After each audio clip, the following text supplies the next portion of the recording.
musky walleye bass. Okay, here we go. Woo! Hey guys, Big John here.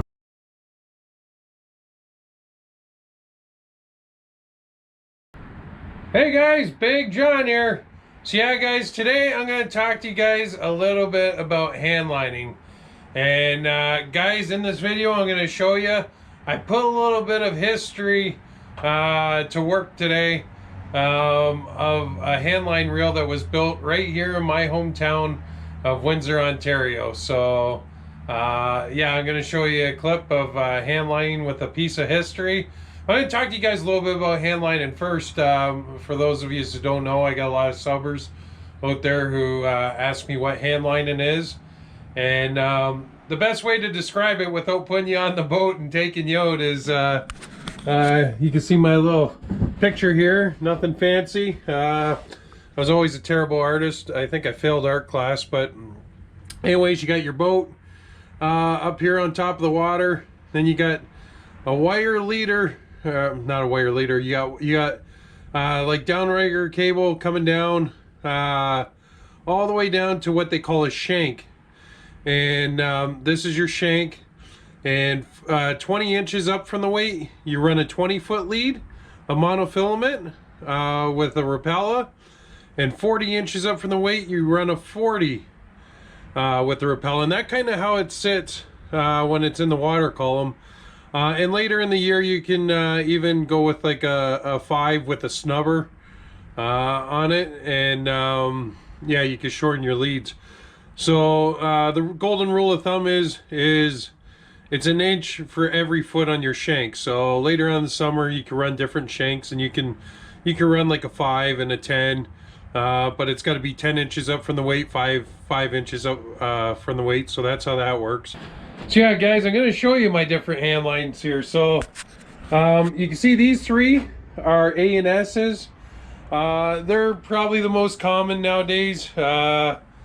I don't have a Catchman. I think they still make Catchman too, or I think it's called Catchman with a K. But I think those are the only two brands that they still manufacture, is the A and S and the Catchman. This one is the Sunshine Reel. And it was made right here in Windsor, Ontario. And this one is a Shaler reel, and that was made in Detroit. Now there's not much difference between the Shaler and the Sunshine reel. Actually, I'm going to take them off, and we're gonna look at the similarities in the two. You can see there's not much difference between the two reels. This is the Sunshine made in Canada, and this is the Shaler made in the United States. The only difference I can see is, you can see right here, the Sunshine on the casting says made in Canada, and you don't have that on the Shaler. I'm going to see if there's any other markings on it. No, there's no real markings on it. And my Shaler doesn't have a tag on it. But the Sunshine does. I'll show you the little tag here. Yeah, you can see the Sunshine there. This is LSD Sunshine Automatic Trolling Reel, manufactured by LS and Dick Company Ltd. So yeah, Windsor, Ontario. Just a real piece of history. And yeah, in this clip guys, I'm going to use the old Sunshine and see if it still catches fish. Let's go. So yeah guys, today I'm going to do something special. I'm going to break out this collector's item, which is a Sunshine handline reel. And the thing that's special to me about it guys is this was built right in my hometown in Windsor, Ontario. You can see the label there. Just a cool reel. I took it down to Strictly Fishing. I picked it up last year, and for me this is, you know, something you hang on the wall, and just like a collector's item. But I took down Strictly Fishing last year. He put some new line on it, cleaned it all up, and let's see if we can catch a walleye on it guys. A little piece of history, Canadian history, built right in Windsor, Ontario. So let's see what we can do. You can see the label there.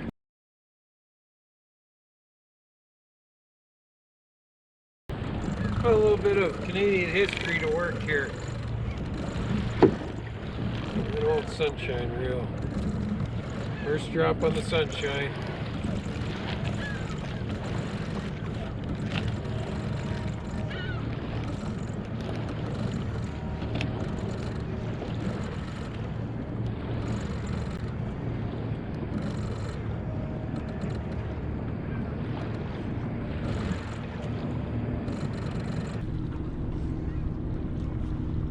There we go. That didn't take long, eh? See, sometimes you just gotta get away from the other boats. And I got it on the sunshine, guys.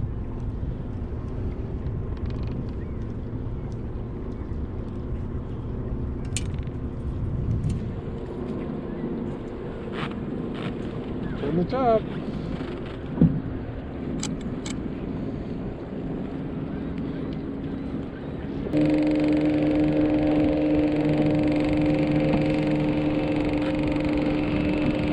Big one, but it's a one. Here we go, guys. See that? Got away from the boats. And went and did my own little thing over here. And yeah, caught it on a piece of Windsor, guys, the sunshine reel. That's probably, I'd say, 1.5 pounds. Just a small one. Good eater. That's good eater size right there. Throw it back. Okay, guys, so that was my little rant about handline. Blah, blah, blah, blah, blah. Okay, guys, so that was my little rant about hand lines and handlining on the Detroit River. So yeah, guys, you can see this is my collection. I like to add to the collection. There's a lot of more historical reels out there. Guys, anybody who thinks that handlining doesn't look fun or it's boring, don't knock it till you try it, guys. It's a great way of fishing. It's a lot of fun. And guys, it's not always easy. There's a lot of challenges out there with speed, obstacles. You know, you're working in and around boats and buoys, and all kinds of crazy stuff happens out there. So you always got to have your eyes up. And but it is a lot of fun. And yeah, you guys would love it. So fortunately for me, I was taught how to handline probably, I'd say 23, 24 years ago, back when I was 19, 18, by a couple people in LaSalle, a couple of the locals there who taught me how to handline. I've been jigging my whole life, but handlining I started when I was like, I think it was 18 or 19. And I've just had a lot of help along the way, and I learned a lot from the old timers. And guys, if you're on the Canadian side and you need any work done on your handlines, you always go down to Strictly Fishing and talk to Chuck. He knows everything about these things. He knows all the history to handlines, and he's really good at working on them. I hope that next winter I can have him on the Big John show, and maybe we can show you his collection, and he can talk a lot about the history of handlining. Cheers, guys. Love yous all. Be positive. Big John's out. We'll see you on the water.